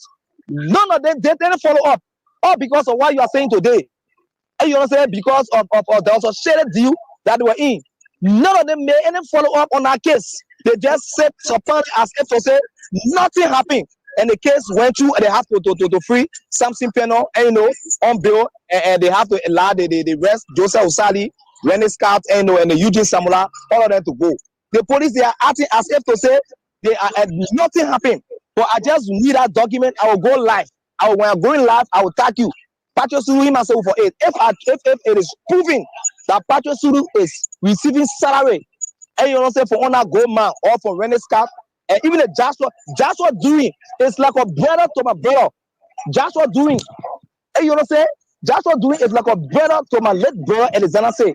And even the Rennie Scott man, it was because of Rennie Scott that my brother have to go along with them to that battle gen. And so if Joshua doing now will say that and like nothing going on, and you know what I'm saying, and then or just try to just leave the thing like that, it's so unfortunate. So kindly for me that document in my emails. Let me just go through them. And I'll go live, and maybe this weekend, and I will tag you in, and then so we can expose it to the letter. I didn't know that the United States Embassy order for the all of the weapons so they can do the ballistics. This is a new development that you're telling me.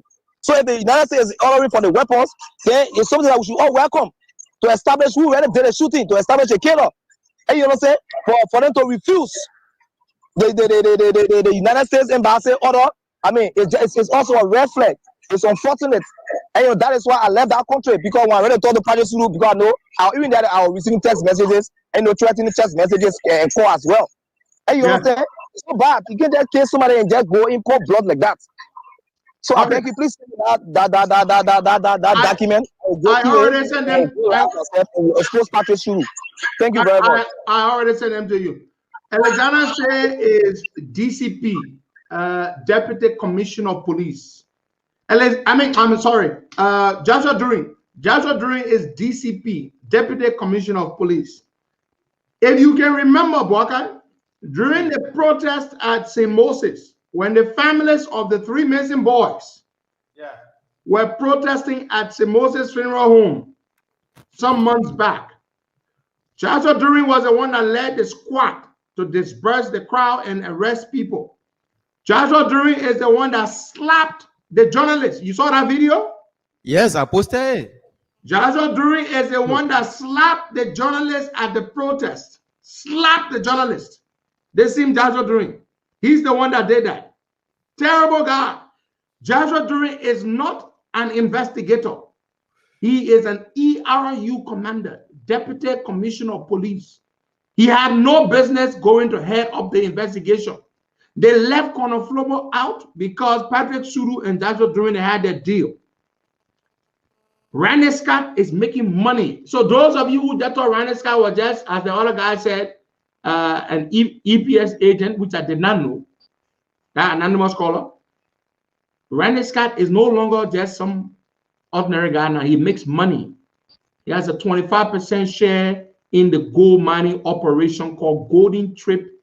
Now, but listen, according to my sources, the gold mining company in Batajem, Grand Gila County, they make so much money. The Chinese man makes so much money, he and Randy Scott, that he did not want his company operations to shut down because the workers were protesting. And I'm also waiting to find out exactly why the workers were protesting.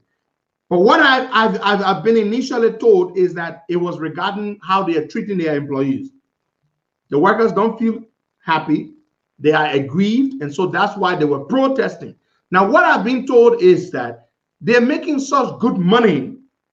Their gold mine is so productive, that they did not want it to. If you're making plenty of money somewhere, your gold mining operation career, would you want it to stop? No. You wouldn't want your operations to come to a halt because of disgruntled workers. That's why Alexander Say, Joseph Osili, and Eugene Sambola were contacted by Randy Scott and Samson Penham. I'm sorry to include Samson Penham. They were contacted by Randy Scott. Said, gentlemen, you need to come here to resolve this situation. First of all, why did they carry illegal weapons to resolve a dispute between workers of the gold mine and the management of the gold mine? Okay, why did they carry illegal weapons? I can understand why Samson Penham had his weapon, because his weapon was not illegal. He's the NSA commander. I can understand why the late Alexander Say had his weapon, because he was a regional commander for the ERU. I can understand his weapon was not illegal. But why did the other guys carry illegal weapons? So you're telling me the guys who carry the illegal weapons are innocent of Alexander Say's shooting or murder, alleged murder, but Samson Penham, who carry a legal firearm issued by the NSA, is a shooter, but then you refuse to let the U.S. Embassy do a ballistics examination requested by the NSA, for whom Samson Penham worked. Why? Why does Sulu not want to know through a ballistics examination which weapon was actually fired? Why does Sulu not want to know that? It is said that to do this operation, to encourage these guys to go and resolve this dispute between the workers and the management, because the workers said they didn't want to work, they were striking. It is said that Randy Scott collected $50,000 US from his Chinese partner. $50,000 US from his Chinese partner to, you know, because the Chinese men are foreigner. He went in Grand Jira County, a strange place. He's relying on his guy, Randy Scott, to make sure the operations do not come to a halt. Yeah. That is why he gave Randy Scott $50,000 US to go and pay these guys. The $50,000 was to pay Samson Peno, to pay Jose Osili, to pay Eugene Sambola, and the late Alexander Say, so that they can go and resolve this issue. That's why he collected $50,000 US from his partner. The issue was resolved. But then, what happened? One of them got killed. Why did he get killed? And some people say we shouldn't say it was because of money. But hey, money was clearly the motivation. Some people say, oh yes, Samson Peno had grudge against Alexander Say. But the both of them were assigned in Grand Jira County. He could have found another opportunity to shoot and kill him. Why would he have to shoot him right where all the other people were there, other witnesses were there? Why was Alexander Say killed? Why is Randy Scott off the hook?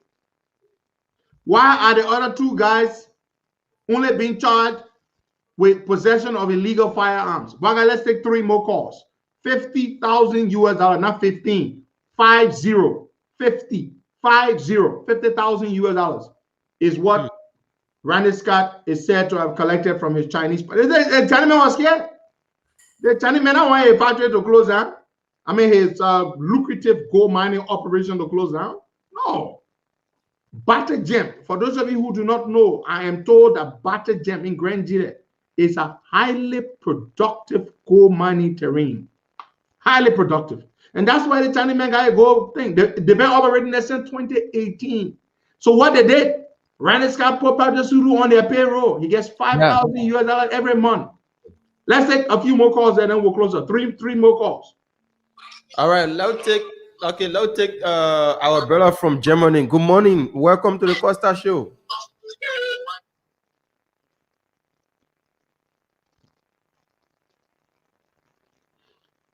Bye. Speaking to you, I'm a security consultant in Federal Republic of Germany. You know, I want to thank you. I want to thank my little brother Costa. Costa have been one of the engines to inform the Liberian people what is going on. So Costa, I want to first of all thank you. Costa, I am a security consultant. I am also a graduate of a Lawyer College of Institute and Security in United Kingdom. And I want to tell you that when I went to France 2001, I told the people in France, France former President Sarkozy will go to prison.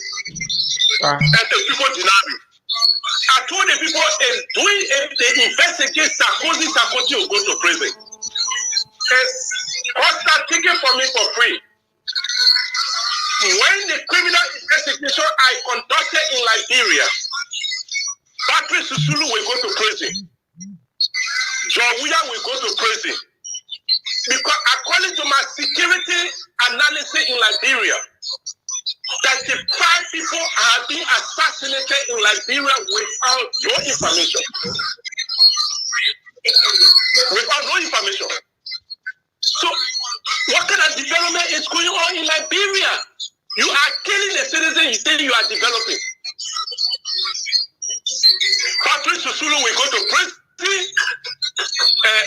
NAS security director will have question, will go to prison. John Weah will go to prison.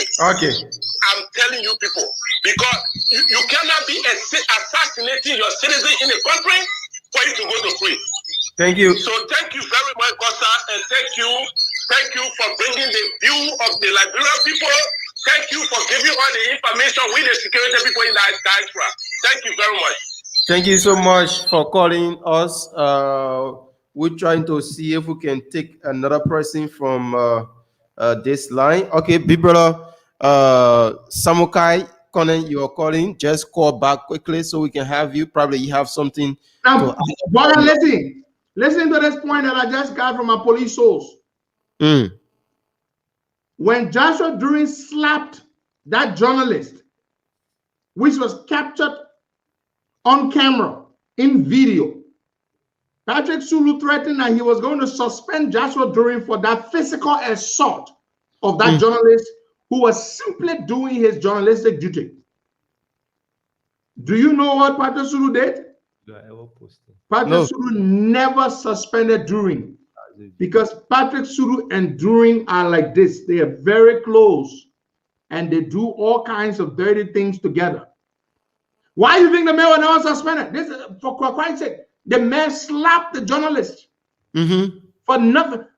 The journalist was not doing anything. He had a camera. He was doing his job. He slapped him and he went scot-free.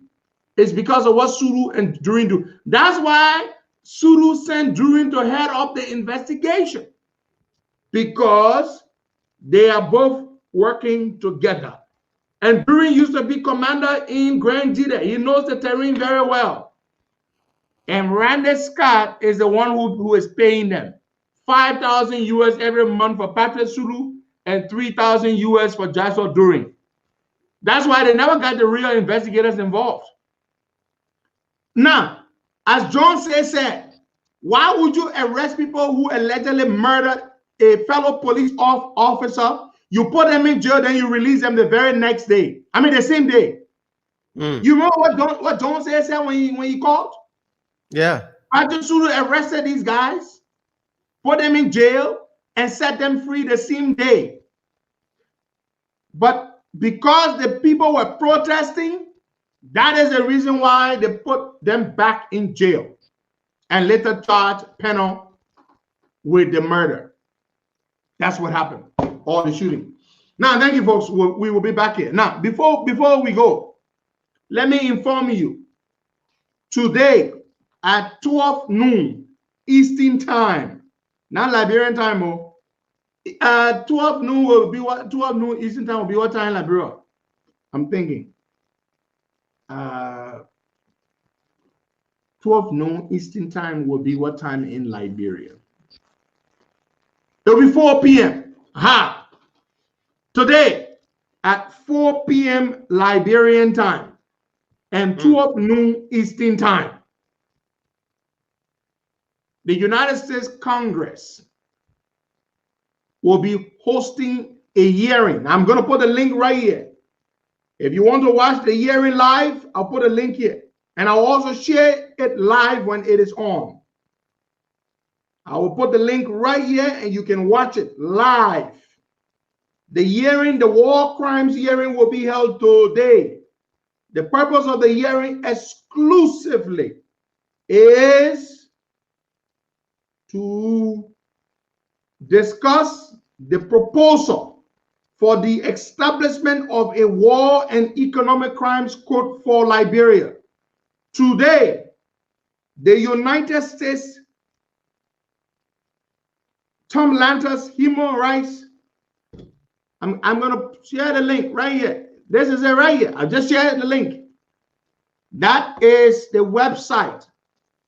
It's not a private website. It's a congressional. You will see that .gov, that .gov, House. The Human Rights Commission, .house.gov. Let me spell it for you. Human Rights Commission,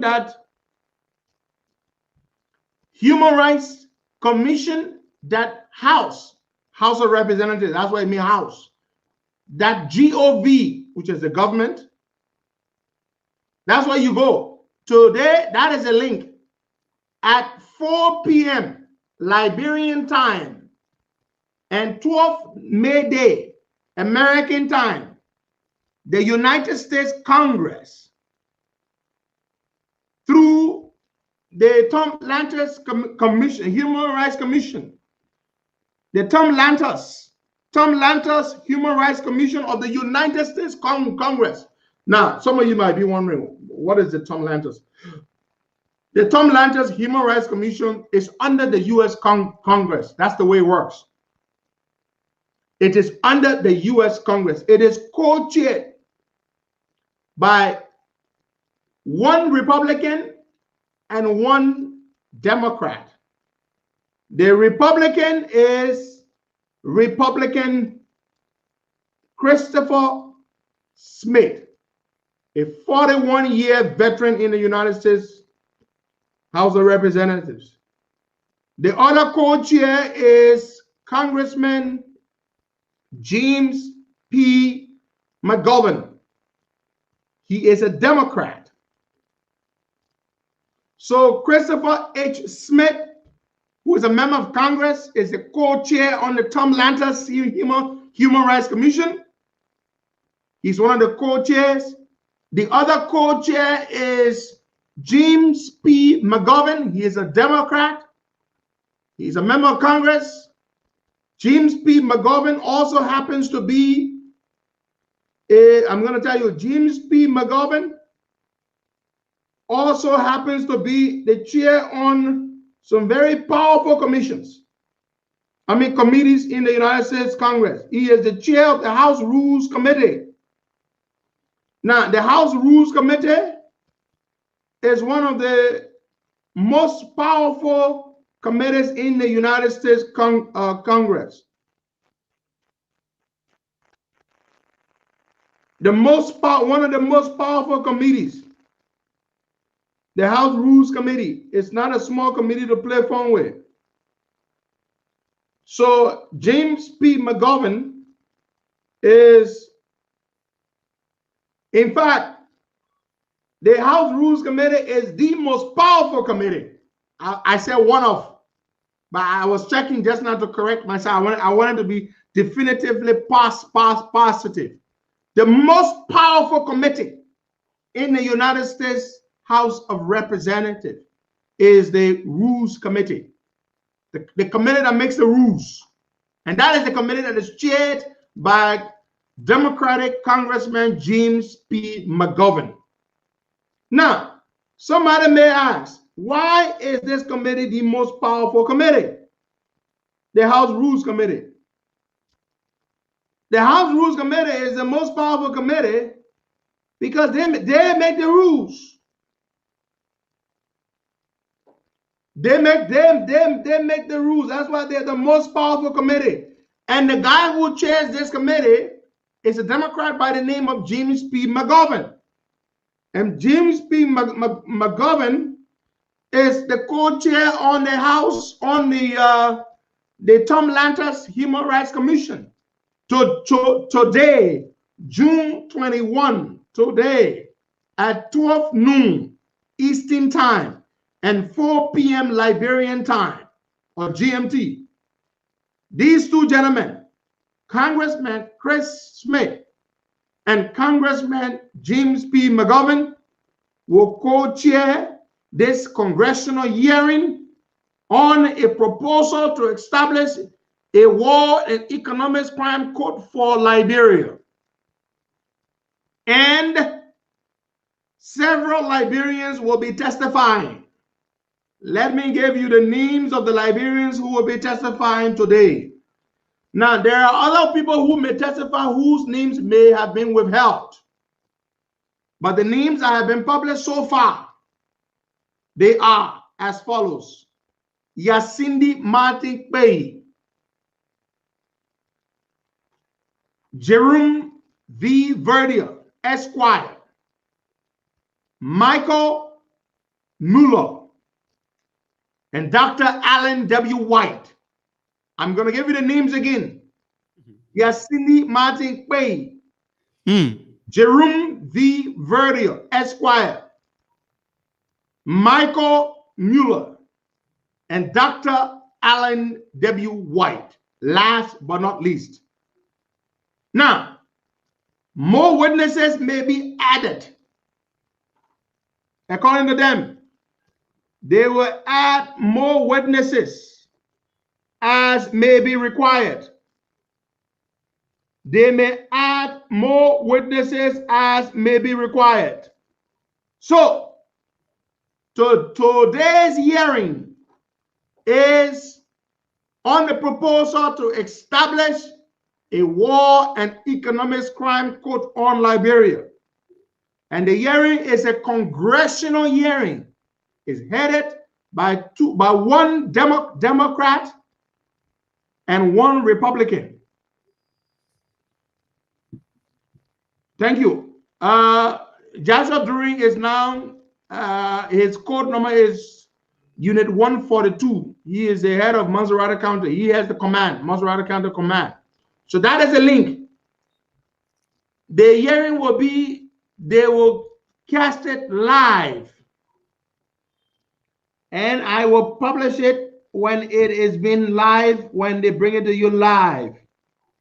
There will be a live webcast on their website. On this particular website, they will carry the hearing here live. You will be able to watch this hearing live on this website, live. You will be able to watch it. Now, there is another hearing that's going to be held in August. August that is coming.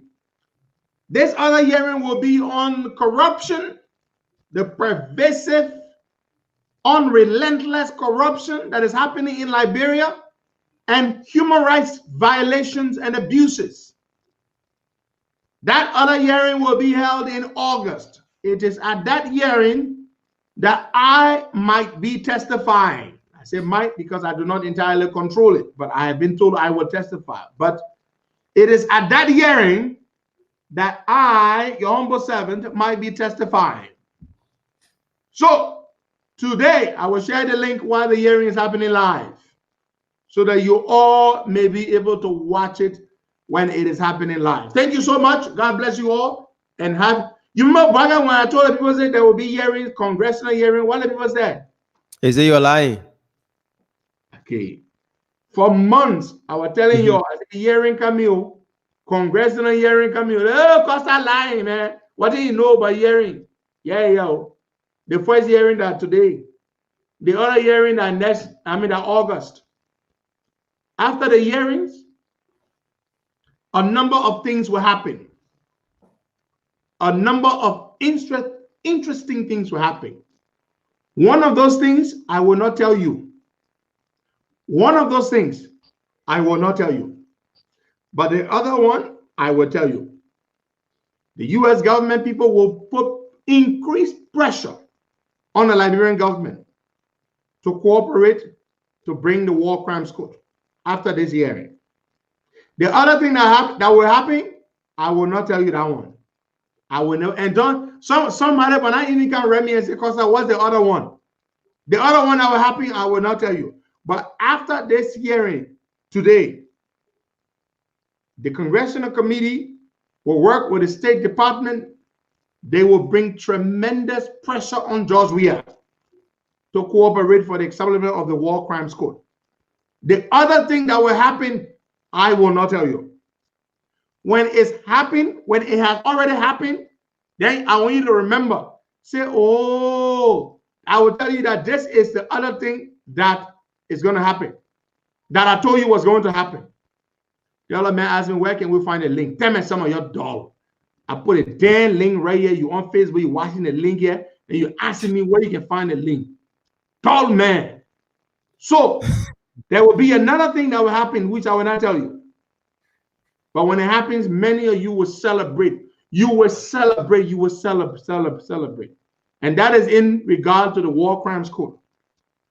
Then after the August hearing into the corruption, into the human rights abuses by this government, something will happen. That's when the targeted Magnitsky sanctions and the asset freeze by the U.S. State Department and the U.S. Treasury Department of the Treasury, that's when those actions will be taken. Let me repeat. After the hearing in August, the targeted sanctions under the Magnitsky Act, visa restrictions, asset freeze under the specially designated the SDN, under OFAC, the Office of Foreign Assets Control of the Department of the Treasury. That's when those actions will be taken. So there you have it, folks. There you have it. But people need to be worried now. People who know that they will be dragged before the court for war and economic crimes, they need to be worried. Thank you so much, folks. God bless you all. And this afternoon, I will share the link so you'll be able to watch this thing live from my page. I believe there's a way I should be able to share this live webcast. But I want you to talk to our IT guys and see whether there is a way we can share this live webcast from the from the congressional hearing today.